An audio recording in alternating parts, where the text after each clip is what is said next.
ला एक पुस्तक दे दो जल्दी से। बच्चों कल मैंने आप लोगों को फॉरेन एक्सचेंज रेट डिटरमाइन कैसे होती है, तू ही दे बेटा, तू ही है मेरा सच्चा आशिक।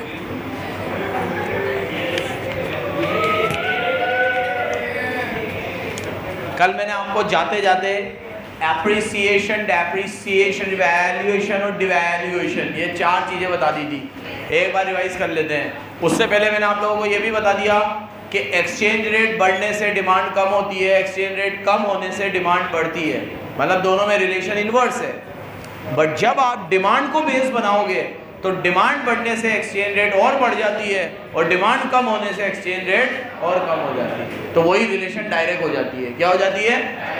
ऐसा क्यों है ये भी समझाया। एक बार रिवीजन कर लेते हैं जल्दी से, ठीक है, एक बार जल्दी से रिवीजन कर लेते हैं। यहाँ देखो मैंने आप लोगों को बताया कि जब भी एक्सचेंज रेट बढ़ रहा होगा मार्केट में तो फॉरेन एक्सचेंज का डिमांड कम हो जाएगा। क्यों? 3 रीज़न बताए थे। एक तो लोग इंपोर्ट करना कम कर देंगे, लोग टूरिज्म में ज़्यादा ध्यान देना कम कर देंगे, मतलब जाना वाना बंद कर देंगे क्योंकि रेट ज़्यादा है, और स्पेकुलेशन भी कम कर देंगे।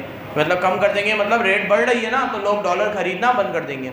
अच्छा, जब रेट बढ़ेगी तो इन 3 चीज़ों की वजह से आप डॉलर का डिमांड कम कर दोगे, तो ये कारण है डिमांड कम होने के, रेट बढ़ने से।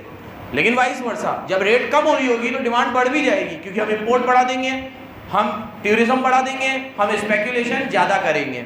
इसको आप साइड पे रख दो। अब इसी के अंदर अगर मैं ये बोलूँ कि पहले हलचल डिमांड में हुई है तो ये रिलेशन इन्वर्स से डायरेक्ट हो जाएगी। अगर मान लो फॉरेन एक्सचेंज का डिमांड बढ़ रहा है तो रेट बढ़ेगी, और इसके मैंने कोई कारण वारण नहीं बताया, ये यूनिवर्सल लॉ है, मार्केट का नियम है, इसके कोई कारण नहीं है, बिना कारण के ये लॉ वर्षों से चल रहा है। और आपको अगर ये श्योर ना हो कि ऐसी कोई चीज़ होती है तो किसी भी तरीके से आप केस स्टडी बेसिस पे इसको जज कर सकते हो कि यार अभी जैसे ये चीज़ इतनी यूनिवर्सल है ना कि एक ठेले वाले पे भी अप्लाई होगी है, ये एक जेनरिक स्ट्रेटेजी है। जैसे अभी सपोज करो कि वो कई यूट्यूबर्स होते हैं, यूट्यूबर्स वो किसी को भी फेमस कर देते रातों रात, ठीक है। ऐसा देखा है वो लोग खाने के जो ब्लॉग वगैरह बनाते हैं, वो कोई खाने की जगह पे जाएंगे और एक नॉर्मल सी चीज़ का वो लोग प्रचार कर देंगे तो उसके यहाँ एकदम से भीड़ आ जाएगी, तो एक दिन में उसकी डिमांड बढ़ जाएगी, उसी दिन में वो प्राइस बढ़ा देगा, उसी दिन में वो प्राइस बढ़ा देगा। कहीं पे भी अप्लाई कर दो, ठीक है।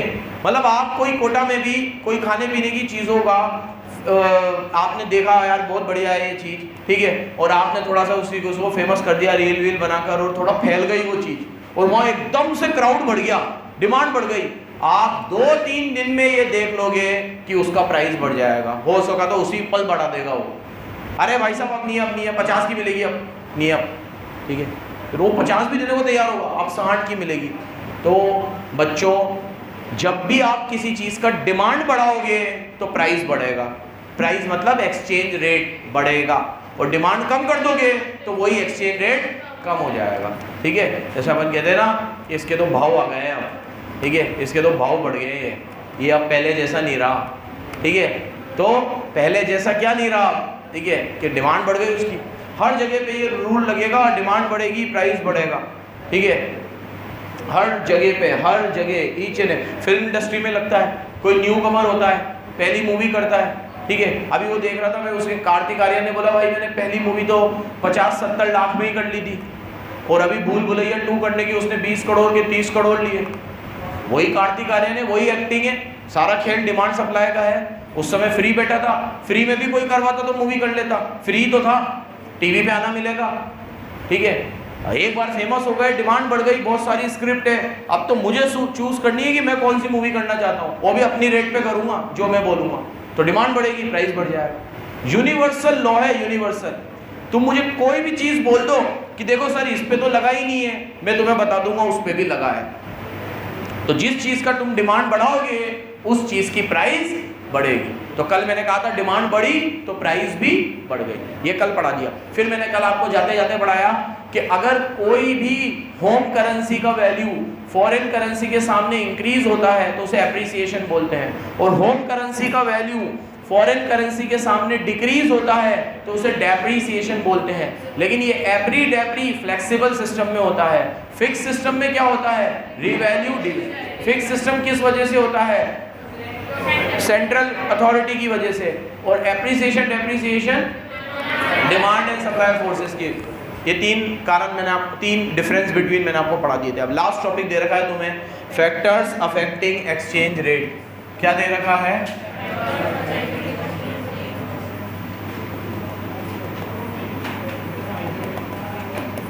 Number 1 speculation. जब भी सुनो, जब भी एक्सचेंज रेट निकल रहा होता है किसी भी कंट्री का, अभी एक हमारा एक्सचेंज रेट है कि $1 is equal to 87 rupees, $1 is equal to 87 rupees. So which factors we have to consider for determining exchange rate. जब भी हमारा एक्सचेंज रेट बढ़ रहा है, कम हो रहा है, बढ़ रहा है, कम हो रहा है, तो इसके पीछे कौन से फैक्टर्स वर्क कर रहे हैं? अब ये इतने सारे फैक्टर्स होते हैं, लेकिन फिर वही कोर्स की लिमिटेशन है, तो आपके कोर्स में 3-4 ही डाले हुए हैं। उसमें सबसे पहला होता है स्पेक्यूलेशन। बिल्कुल सही, एक्सचेंज रेट हमेशा स्पेक्यूलेशन से चलती है। आज अगर मान लो शेयर मार्केट कैसे चलता है? स्पेक्यूलेशन से। ठीक है, मैंने कल क्या कहा था आपको कि इलेक्शन के रिजल्ट से शेयर मार्केट अफेक्ट हो रहा है। बताओ क्या लेना देना इलेक्शन से?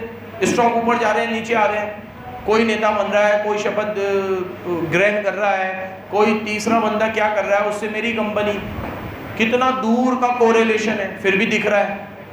ठीक है, वो आंध्र प्रदेश में वो चंद्रबाबू नायडू चीफ मिनिस्टर बने, तो उस जिस दिन चीफ मिनिस्टर बने उसी दिन उनका पोर्टफोलियो 75 करोड़ से बढ़ गया।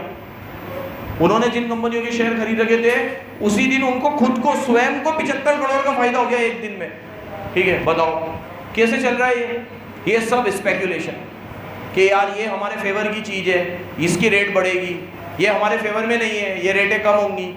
तो स्पेक्यूलेशन एक बहुत बड़ा फैक्टर है एक्सचेंज रेट में। अगर किसी भी फॉरेन करेंसी का वैल्यू फ्यूचर में बढ़ने वाला है तो आज उसका एक्सचेंज रेट बढ़ जाएगा और हम उसकी डिमांड और बढ़ा देंगे। और किसी भी फॉरेन करेंसी का वैल्यू फ्यूचर में कम होने वाला है तो आज उसका एक्सचेंज रेट कम हो जाएगा और आज हम उसकी डिमांड और कम कर देंगे। तो सबसे पहला फैक्टर होता है स्पेक्यूलेशन। कौन सा फैक्टर होता है? पढ़िएगा, if future price is expected to rise. अगर फ्यूचर में प्राइस बढ़ने वाली है, वैल्यू बढ़ने वाला है, प्राइस बढ़ने वाली है, if there is future rise in exchange rate, तो आज हम इसको और बाय कर देंगे। क्या कर लेंगे? और उससे एक्सचेंज रेट क्या होगा? बढ़ेगा। And vice versa. देखो, if the future price of foreign currency expected to rise, speculator will buy the currency and increase the demand, which in turn increases the rate and vice वर्सा।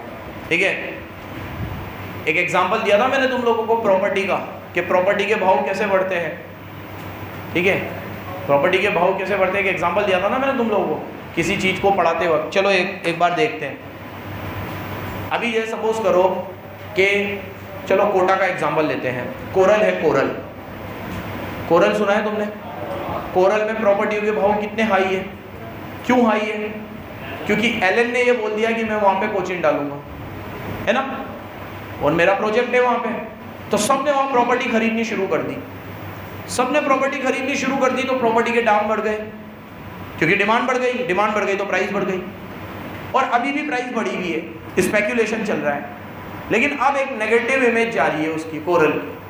क्या कि कोटा में जितने expected बच्चे थे उतने नहीं आए इस साल, सारे हॉस्टल वाले परेशान हैं। अब जब बच्चे नहीं आए तो सबको पता चल गया भैया बच्चे कम आ रहे हैं, तो आगे चल के प्रॉपर्टी का वैल्यू और डाउन होगा। तो लोगों ने वहाँ प्रॉपर्टी बेचनी शुरू कर दी। अब लोगों को समझ में आ गया भैया ये यहाँ पे अपना नुकसान हो सकता है, तो सब अपना पैसा निकाल के फ्री हो रहे हैं, तो उसका डिमांड कम हो रहा है, तब रेटें भी कम हो रही है। अब ये सब चीज़ें स्पेक्यूलेशन से चली, हवाबाजी से। हुआ तो अभी कुछ भी नहीं है, तो सिर्फ हवाबाजी में ही रेट ऊपर भी चले गए और हवाबाजी में ही नीचे भी आ गए। तो प्रॉपर्टी एक बहुत अच्छा एग्जाम्पल है, एक बहुत अच्छी केस स्टडी है मुझे तुम्हें ये चीज़ समझाने के लिए कि हाउ स्पेक्यूलेशन वर्क। आज अगर मैं आप लोगों के साथ एक अफवाह उड़ा दूँ, क्या अफवाह उड़ा दूँ कि भैया ये यहाँ सूरजपोल मेन रोड पे कोई सरकार बहुत बड़ा प्रोजेक्ट लाने वाली है, ठीक है, और यहाँ का प्रॉपर्टी का रेट बढ़ने वाला है, देखो मैंने तो खरीद लिए, तो तुम भी मेरे साथ मिलके खरीद लो। और तुम बस ये चीज़ 100 जनों को बोल दो और बोलो किसी को बोलना मत, ठीक है। फिर अपने आप बोलेंगे और वो 100 लोग 200 को और 200 लोग 400 को बोलेंगे। फिर तुम देखना इस जगह का वैल्यू कितना ऊपर आ जाएगा, बिना मतलब अभी कुछ पता भी नहीं है कि कौन सा गवर्नमेंट का प्रोजेक्ट, क्या कुछ नहीं, बस बोल दो तुम, हवाबाजी में सब चीज़ें चलती है। So this is how speculation work. तो बोलो मेरे साथ, if there is expectation of future rise in exchange rate and speculators will buy foreign currency due to which demand increases and due to increase in demand exchange rate also increases। ठीक है, तो and vice वर्सा। तो जब भी मैं आपको बोलूँगा कि इस जगह का वैल्यू बढ़ने वाला है, तुम डिमांड बढ़ा दोगे, तुम डिमांड बढ़ाओगे तो रेट बढ़ जाएगा, रेट बढ़ेगा तो वैल्यू बढ़ ही गया। तो जो मैंने बोला था, भले वो तुक्केबाजी में बोला था, वो तो सही हो गया। मैंने तुम लोगों को बोला कि तुम इस जगह इन्वेस्ट करो, वैल्यू बढ़ेगा, तो तुमने आज 50,000 रुपये लगा दिए, तुम्हें देखकर सबने लगा दिए, 50 की 70 हुई, 1 लाख हुई, 1.5 लाख हुई, 2 लाख हुई। मैंने तुम्हें कहा था देखो वैल्यू बढ़ गया ना, अब तुम तुम्हारी 50 की चीज़ बेच दो 2 लाख में, तो तुमने 2 लाख में बेच दिया, तो तुम तो प्रॉफिट कमा के निकल गए। स्पेक्यूलेशन में हमेशा जो अर्ली स्टेप लेता है वो अच्छा पैसा बना लेता है और बाद वाले फंस जाते हैं। बिटकॉइन भी एक इसका एक एग्जाम्पल है। ठीक है, बिटकॉइन में लोग करोड़पति से अरबपति हुए हैं सिर्फ बिटकॉइन से, जिन्होंने अर्ली रिएक्ट कर लिया। समझ में आ गया भैया, बिटकॉइन खरीद लो, इसमें पैसा बढ़ेगा। ठीक है, इतना मतलब मैंने एक मेरे दोस्त को, ठीक है, मतलब उसने अकाउंट में दिखाया मेरे को ट्रांजैक्शन की, ये देख ये इतना करोड़ रुपया मैंने बिटकॉइन से कमाया। उस टाइम पे तो टैक्स भी नहीं लगता था, अभी तो टैक्स लगा दिया सरकार ने 2 साल पहले बजट में बिटकॉइन को। तो किसी को पता भी नहीं था कि ये ऐसे चल रहा है कि वर्चुअल करेंसी का भी दौर आएगा, और इतना पैसा कमा के दे दिया। ठीक है, तो फॉरेन एक्सचेंज का रेट बढ़ने या कम होने का पहला कारण होता है स्पेक्यूलेशन, और मैं इसको सबसे मेन कारण बोलता हूँ, सबसे मेन। बाकी सब कारण अपनी जगह पर है, लेकिन ये सबसे मेन कारण है। हवाबाजी बहुत खतरनाक होती है, इतने एग्जाम्पल आपके सामने डिस्कस किए। कोरल एक हवाबाजी का नमूना है, जिसमें हवाबाजी में ही रेट बढ़ी और हवाबाजी में ही वापस नीचे भी आ गई। ठीक है, तो आप स्पेक्यूलेशन किसी भी चीज़ को लेकर कर सकते हो। यहाँ बैठे बैठे कल रात को मैच कौन जीतेगा उस पर स्पेक्यूलेशन हो जाएगा, क्या सब चीज़ पे स्पेक्यूलेशन हो सकता है, फॉरेन करेंसी पे भी होता है। नेक्स्ट रीज़न होता है एक्सचेंज रेट को अफेक्ट करने का, इंटरेस्ट रेट्स। इंटरेस्ट रेट इसके अंदर है ना, मैं पहले आप लोगों को इसमें जो लिखा हुआ है वो पढ़ा देता हूँ, फिर आप लोगों से पूछना चाहूँगा मैं ऐसा क्यों होता है। इंटरेस्ट रेट बराबर सुनना, higher interest rate in domestic currency. Domestic मतलब अभी मान लो इंडिया है, तो इंडिया में अगर इंटरेस्ट रेट हाई है, इंडिया में अगर इंटरेस्ट रेट हाई है तो इससे as compared to foreign, foreign के मुकाबले यहाँ इंटरेस्ट रेट हाई है, तो उससे इंडियन करेंसी अप्रिशिएट होगी। रुपया क्या होगा, एप्रिशिएट, और डॉलर क्या होगा, डेप्रिशिएट। ठीक है, और एक्सचेंज रेट कम होगा, क्योंकि हमारी करेंसी अप्रिशिएट हुई मतलब एक्सचेंज रेट कम होगा। एप्रिसिएशन मतलब हमारा वैल्यू बढ़ा, याद रखना हमारा वैल्यू बढ़ा लेकिन रेट तो कम होगी ना। तो अगर मेरा वैल्यू बढ़ेगा मतलब अभी $1 40 रुपये का था, अब $1 37 का हो जाएगा। कितने का हो जाएगा? तो ये क्या हुआ कि मेरी वैल्यू तो बढ़ी है, रुपया एप्रिशिएट हुआ है, और डॉलर क्या हुआ है, लेकिन एक्सचेंज रेट कम हुआ है। एक्सचेंज रेट बढ़ा नहीं है। वैल्यू बढ़ने का मतलब है एक्सचेंज रेट का कम होना, और वैल्यू कम होने का मतलब है एक्सचेंज रेट का बढ़ना। ये तो याद है ना आप लोगों को, गड़बड़ मत करना इसमें। वैल्यू और रेट में बहुत फर्क है। मैं कह रहा हूँ मेरी वैल्यू बढ़ी है तो रेट बढ़ना नहीं बोल रहा, मेरी वैल्यू बढ़ी है। मेरी वैल्यू कब बढ़ेगी? जब रेट कम होगी। जब एक्सचेंज रेट कम हो जाएगा तो रुपए का वैल्यू बढ़ेगा और डॉलर का वैल्यू घटेगा। अब आप मुझे इसका रीज़न बताओ। मैंने जानबूझ के इसमें रीज़न नहीं लिखा कि इंडिया में अगर इंटरेस्ट रेट ज़्यादा है तो मेरी करेंसी अप्रिशिएट और डॉलर डेप्रिशिएट क्यों होगा। जैसे इंडिया में आज इंटरेस्ट रेट 12% है और अमेरिका में 10% है, तो मैं कह रहा हूँ अमेरिका की करेंसी वीक है और इंडिया की करेंसी स्ट्रॉन्ग है। वाई?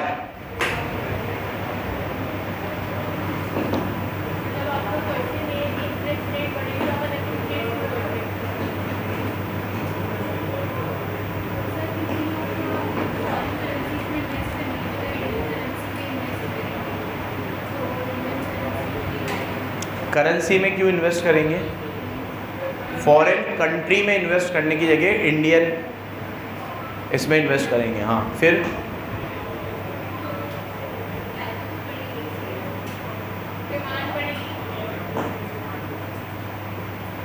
किसकी?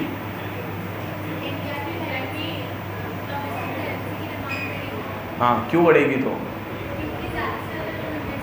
ज़्यादा लोग इन्वेस्ट करेंगे इंडिया में, बाहर की कंट्री से ज़्यादा लोग इंडिया में इन्वेस्ट करेंगे, ठीक है, गुड। अब देखो, और पीछे इधर देखो, अब प्रॉपर्ली रीज़न सुनना।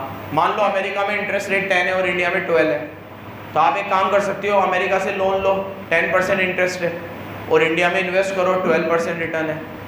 तो आप वहाँ से लोन लेकर यहाँ इन्वेस्ट करोगे, यहाँ रेट ज़्यादा है और इंटरेस्ट रेट क्या सेम चलता है। अगर मैं आपको 10% बोल रहा हूँ तो इन्वेस्टमेंट पे भी यही मिलेगा, लोन पे भी यही मिलेगा, लोन पे और 1-2% कम मिलेगा। तो अगर मान लो वहाँ पे 10% रिटर्न है इन्वेस्टमेंट का और यहाँ 12 है, इंटरेस्ट रेट यहाँ ज़्यादा है, तो आप क्या कर सकते हो, वहाँ से लोन लो, यहाँ इन्वेस्ट करो, और उसके बाद जो पैसा है उसे वहाँ चुका दो इंटरेस्ट के साथ, और आपका 2% का इंक्रीमेंट होगा। तो जब आप लोन लेकर यहाँ इन्वेस्ट करोगे तो यहाँ फॉरेन करेंसी ज़्यादा आएगी।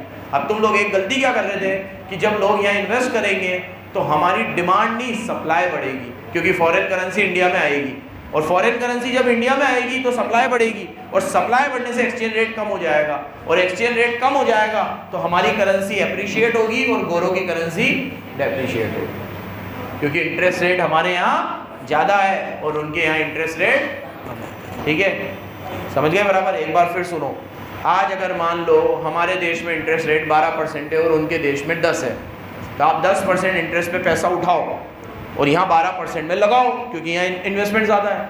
तो जब वो लोग यहाँ पैसे लगा रहे होंगे तो तुम लोग डिमांड से देख रहे हो और मैं सप्लाई से समझा रहा हूँ।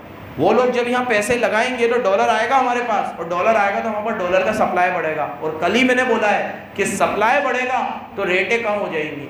जैसे कल मैंने एग्जांपल दिया था तुम्हें कि अगर मेरी दुकान में सप्लाई ज़्यादा है तो मैं उसकी रेट क्या कर दूंगा, कम। दिवाली का एग्जांपल दिया था कि दिवाली का मैंने माल भरा लिया और मेरी दुकान में माल बहुत ज़्यादा है लेकिन बिक नहीं रहा, सप्लाई ज़्यादा है, तो मैं अगली बार रेट, तो जब आपके पास डॉलर का सप्लाई बढ़ेगा तो रेट कम हो जाएगी, और रेट कम हो जाएगी तो ये स्थिति दिखेगी आपको। 40 से कितनी हो गई, 37। तो डॉलर तो क्या हुआ, डेप्री, और हमारा रुपया क्या हुआ, एप्रिशिएट। हाँ, क्या क्या क्या क्या फॉरेन कंट्री से लिया, हमारे यहाँ कहाँ डिमांड बढ़ी? अरे इंडिया में तू खड़ी है, तू इंडिया में डॉलर खरीद रही है तो डिमांड बढ़ेगी। तू इंडिया से थोड़ी ले रही है डॉलर, तो तू वहाँ से ले रही है और वहाँ से लेकर वहीं चुका रही है, और उल्टा तू वो पैसा यहाँ लेकर आ रही है, तो सप्लाई बढ़ी ना हमारी। तो अरे कुछ है ही नहीं, तू अगर बाहर से पैसे लेकर आ रही है तो डिमांड बाहर के पैसों की बढ़ी ना, इंडिया में कहाँ बढ़ी? तूने बाहर लोन लिया और वो पैसा तूने इंडिया में तो डंप कर दिया, तो पैसा तो इंडिया में आ गया, तो सप्लाई बढ़ी ना हमारी, डिमांड पे तो कुछ फर्क ही नहीं पड़ा। तू आरबीआई से पैसे मांगती तो इंडिया में डॉलर की डिमांड बढ़ती, यहाँ डॉलर की डिमांड थोड़ी बढ़ी। तूने तो डॉलर वहाँ से लिया अमेरिका से, उनके पास तो था डॉलर, तूने उनसे ले लिया और यहाँ पे पैसा लगा दिया, तो यहाँ तो सप्लाई बढ़ी ना, डिमांड तो इंटैक्ट है, कुछ फर्क ही नहीं पड़ा, न्यूट्रल है। चलो यहाँ पे रीज़न लिख लेना तुम, सप्लाई वाला रीज़न है यहाँ। कौन सा रीज़न है? Next, income. ये बड़ा सिंपल है, इनकम। एक्सचेंज रेट को इनकम भी अफेक्ट करता है, ये बड़ा सिंपल है। इधर देखो, जब भी हमारे देश में रहने वाले लोगों का पर कैपिटा इनकम बढ़ेगा, क्या बढ़ेगा? जैसे आज बढ़ रहा है हमारा पर कैपिटा इनकम, कंपैरिजन में हर साल के मुकाबले हम ऊपर ही जाएंगे, नीचे थोड़ी आएंगे। तो अगर हमारा पर कैपिटा इनकम आज बढ़ रहा है तो हमें डोमेस्टिक गुड्स से ज़्यादा फॉरेन गुड्स अच्छे लगते हैं, और जब हमें फॉरेन गुड्स अच्छे लगेंगे तो अब डिमांड बढ़ेगी, किसकी? फॉरेन करेंसी की। और डिमांड बढ़ेगी तो एक्सचेंज रेट भी बढ़ेगा, तो हमारी करेंसी डेप्रिशिएट होगी और गोरों की करेंसी एप्रिशिएट होगी। पढ़ो एक बार, change in income also affect the rate when there is increase in consumers income. अगर इनकम बढ़ेगी, अंडरलाइन कर लो, तो their spending will also increase. जरूरी है क्या बेटा? किसका है? उठा ले। देखो, change in income also affect the exchange rate when there is income, change in income, अगर इनकम बढ़ेगी कंज्यूमर की स्पेंडिंग्स भी बढ़ेगी, अंडरलाइन कर लो, और वो इंपोर्टेड गुड्स खरीदेंगे। क्या खरीदेंगे? And as a result demand increase होगी, और डिमांड इंक्रीज होगी तो एक्सचेंज रेट भी इंक्रीज होगी। एक्सचेंज रेट भी क्या होगी? आज हो ही रही है हमारी, क्योंकि हमारी इनकम बढ़ रही है। इनकम बढ़ रही है तो हमें इंपोर्टेड गुड्स चाहिए, और जितना ज़्यादा हमें इंपोर्टेड गुड्स चाहिए उतना ज़्यादा हमारी डिमांड भी बढ़ती जा रही है। तो डिमांड बढ़ने से फॉरेन एक्सचेंज का रेट बढ़ेगा ही बढ़ेगा, आज बढ़ ही रहा है। तो ये बड़ा सिंपल पॉइंट है इनकम। अब चौथा और इम्पोर्टेंट चीज़ समझना, PPP theory, purchasing power parity theory. Purchasing power parity theory. यहाँ देखो, ये थ्योरी ये कहती है, सामने देख अम्मार, ये थ्योरी ये कहती है कि आप एक्सचेंज रेट को इन्फ्लेशन से भी समझ सकते हो।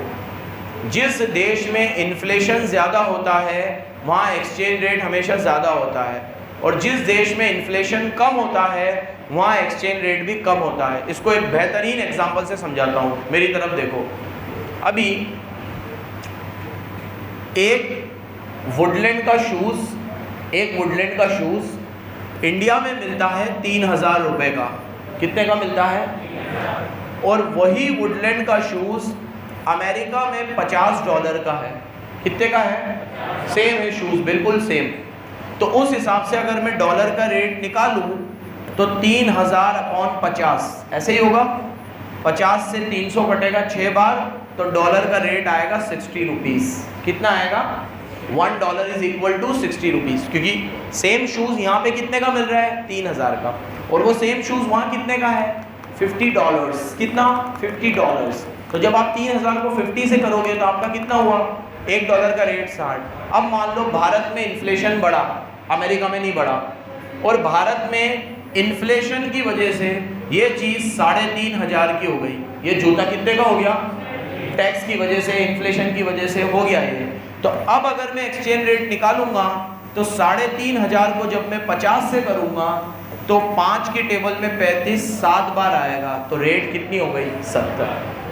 तो इन्फ्लेशन बढ़ा तो एक्सचेंज रेट भी बढ़ा, इन्फ्लेशन कम हुआ तो एक्सचेंज रेट भी, क्योंकि इंडिया में इन्फ्लेशन बढ़ा, महंगाई बढ़ी तो 3000 का शूज़ कितने का हो गया? 3500 का। तो जब मैं 3500 को 50 से करा तो रेट कितना आया? 70। पहले कितना रेट आ रहा था? 60। इसे PPP थ्योरी बोलते हैं, परचेजिंग पावर पैरिटी थ्योरी। ये थ्योरी ये कहती है, सुन लो वापस, ये थ्योरी ये कहती है कि दो कंट्रीज में सेम बास्केट ऑफ गुड्स की क्या प्राइस है उससे भी एक्सचेंज रेट निकाला जा सकता है। और इसका मोरल ऑफ द स्टोरी क्या निकलेगा कि जिस कंट्री में इन्फ्लेशन ज़्यादा होगा वहाँ का एक्सचेंज रेट हमेशा ज़्यादा आएगा, और जिस कंट्री में इन्फ्लेशन कम होगा वहाँ का एक्सचेंज रेट कम आएगा। तुम देख लो, इंडिया में इन्फ्लेशन की वजह से जूता 3000 से 3500 का हो गया, तो एक्सचेंज रेट भी 60 रुपये से बढ़ के कितना हो गया? 70। अगर सेम टाइम पे अमेरिका में भी ये जूता महंगा हो गया होता, 50 से 70 80 हो गया होता, तो वो रिफ्लेक्शन हमें रेट में भी दिखता। ठीक है, कुछ डाउट है बेटा? हाँ तो पैदा कर पहले डाउट, मतलब कोई चीज़ सीधे से समझ में आ रही हो तो पैदा करो डाउट। हाँ पीछे कोई डाउट है क्या? ऐसा ज़रूरी नहीं है, अभी एग्जाम्पल में मैंने 50 रखा। इन्फ्लेशन तो दोनों ही जगह होता है, कहीं ज़्यादा होता है कहीं कम होता है। अभी मुझे समझाने के लिए एक वेरिएबल को कांस्टेंट रखना था, एक में चेंज लाना था, तो मैं इंडिया में बढ़ाया और उधर चेंज सेम रखा। अमेरिका में बढ़ा लो तो इंडियन करेंसी स्ट्रांग हो जाएगी। इन्फ्लेशन आज की तारीख में अमेरिका में इंडिया से भी ज़्यादा है। आज की तारीख में इन्फ्लेशन अमेरिका में कोविड के बाद से हर कंट्री में इन्फ्लेशन बढ़ा है। इंडिया ने तो फिर भी अपना इन्फ्लेशन कंट्रोल में रखा है। ठीक है, अर्जेंटीना का बताया था ना मैंने तुम्हें, 100% को एक्सीड कर गया वहाँ का इन्फ्लेशन रेट। 100% समझते हो? 100%। ठीक है, फिर भी मान नहीं रहे वो लोग। अभी जो वर्ल्ड कप जीते ना वो, तो मेसी का एक स्टैचू बनाया उन्होंने, लंबा चौड़ा स्टैचू, करोड़ों अरबों खरबों रुपए खर्च हो गए उसमें। ठीक है, उसने खुद ही मना किया कि भाई क्या कर रहे हो, तुम्हें पता है अभी देश किस हालत में है। तो अर्जेंटीना जैसी कंट्री, और वेस्ट में तो मैं तुम्हें कितने एग्जांपल दे दूं जिनमें इन्फ्लेशन हमसे ज़्यादा है, फिर भी उनका करेंसी हमसे स्ट्रॉन्ग है, क्योंकि सिर्फ एक ही फैक्टर थोड़ी होता है, बाकी के भी फैक्टर होते हैं। तो सारे फैक्टर्स को मिलाकर एक्सचेंज रेट निकलता है। तो बहुत सारे फैक्टर में से आज मैंने तुम्हें 4 फैक्टर पढ़ाए, एक स्पेक्यूलेशन, एक इंटरेस्ट रेट, एक इनकम और एक PPP, purchasing power parity theory. पढ़ो। According to PPP theory, the exchange rate in long run is determined in two currencies, by their purchasing power. Suppose a basket of goods can be brought in India for 1,000 rupees and the same basket is available in USA for $20. The exchange rate between two currencies, 1,000 is equal to 20, so $1 is equal to 50. Now due to inflation, the rate of goods increases in India from 1,000 to 1,200, so exchange rate will also increase from 50 to 60. Same जो चीज़ यहाँ पे लिखी हुई है वो as it is यहाँ लिखी हुई है. इस तरीके से exchange rate inflation से भी निकलता है. तो ये PPP थ्योरी को ऑब्लिक करके inflation effect भी लिख दो तुम. इसको inflation effect भी बोलते हैं. क्या बोलते हैं इसको? inflation effect. अब लास्ट ये हो गया खत्म. कल मैंने आप लोगों को बताया था डिमांड बढ़ने से और सप्लाई बढ़ने से क्या होता है. ठीक है, तो कल मैंने तुम्हें समझा दिया था. फिर 2-3 साल पहले बच्चों ने कहा था सर ये भी हमें लिखा दिया करो, तो मैंने ये नोट्स में भी डाल दिया. तो जो कल आपको बता चुका हूँ मैं वही है ये. देखो, अगर डिमांड बढ़ेगी, if there is increase in demand, तो डिमांड कर्व कहाँ शिफ्ट होगा? राइटवर्ड. और राइटवर्ड शिफ्ट होने से अगर डिमांड बढ़ेगी, सुन लो इधर, डिमांड बढ़ेगी तो एक्सचेंज रेट भी बढ़ेगा. बोल दिया मैंने तुम्हें, डिमांड बढ़ेगी तो और एक्सचेंज रेट बढ़ेगा तो हमारी करेंसी डेप्रिशिएट होगी, गौरव की करेंसी एप्रिशिएट होगी. देखो लिखा हुआ है, in increase in demand shift the demand curve from rightward and increase in demand will also increase the exchange rate. And इससे दो चीज होगी, एक्सचेंज रेट बढ़ेगी तो क्या होगा? होम करेंसी, हमारी करेंसी तो डेप्रिशिएट होगी और गौरव की करेंसी. अब उधर आओ, अगर डिमांड कम कर देंगे हम, इधर देखो, अगर हम डिमांड कम कर देंगे तो डिमांड कम करने से क्या होगा? एक्सचेंज रेट भी कम होगी. एक्सचेंज रेट कम होने से हमारी करेंसी एप्रिशिएट होगी और गौरव की करेंसी डेप्रिशिएट होगी. आर्यन खड़ा हो और मुझे बता, मैं एप्रिसिएशन और डेप्रिसिएशन वर्ड क्यों यूज कर रहा हूं?